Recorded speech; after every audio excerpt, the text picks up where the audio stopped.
Dans cette bande, je veux parler avec vous de deux phénomènes qui se produisent dans toutes nos vies et qui sont des phénomènes que nous percevons habituellement comme désagréables, ennuyeux, pénibles, douloureux. Et je voudrais examiner avec vous des manières dont on peut s'y prendre pour les vivre de manière moins cruelle, moins dure. Il s'agit de l'échec et du rejet. Qu'est-ce que c'est qu'un échec? Eh bien, on appellera de ce nom la plupart du temps la situation ou l'événement qui se produit quand quelqu'un désire atteindre un objectif et qu'il ne l'atteint pas.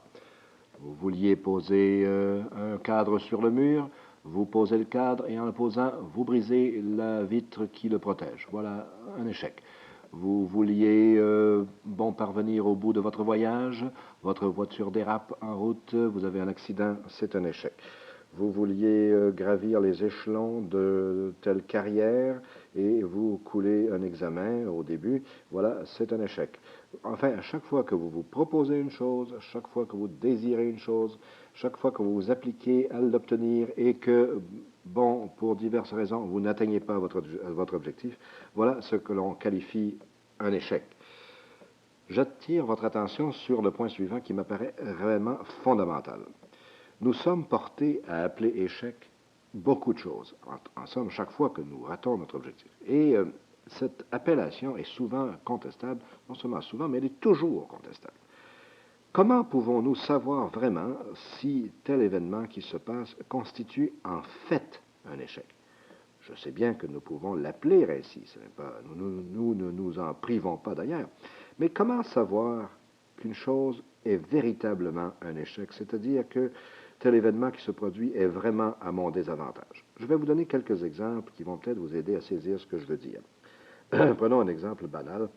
Eh bien, vous allez à l'aéroport, vous vous dirigez vers l'aéroport pour prendre l'avion. Pour diverses raisons que je ne détaillerai pas ici, là, vous êtes retardé par la circulation, par exemple, vous manquez votre avion. Voilà, vous n'arrivez pas à le prendre.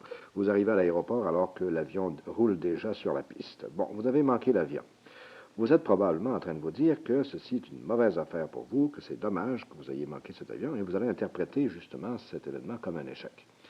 Mais en fait, pendant que vous vous désolez de cela, que vous songez à tout ce qui va vous arriver d'ennuyeux à la suite du fait que vous avez manqué l'avion, vous voyez l'avion qui éclate sur la piste en une boule de feu extraordinaire. Bon, eh bien, vous voilà en train de vous féliciter et de vous dire que comme c'est une bonne affaire pour vous, que vous n'ayez pas pris cet avion, sinon vous seriez décédé.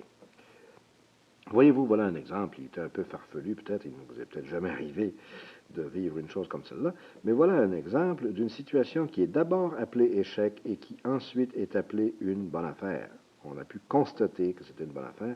Enfin, il semble, parce que voyez-vous, on n'est pas encore au bout de nos peines.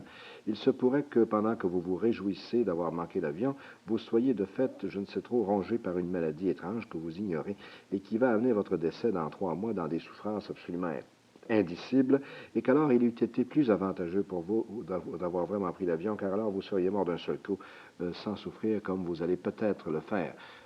En somme, nous ne savons jamais si ce qui nous arrive est une bonne affaire ou non.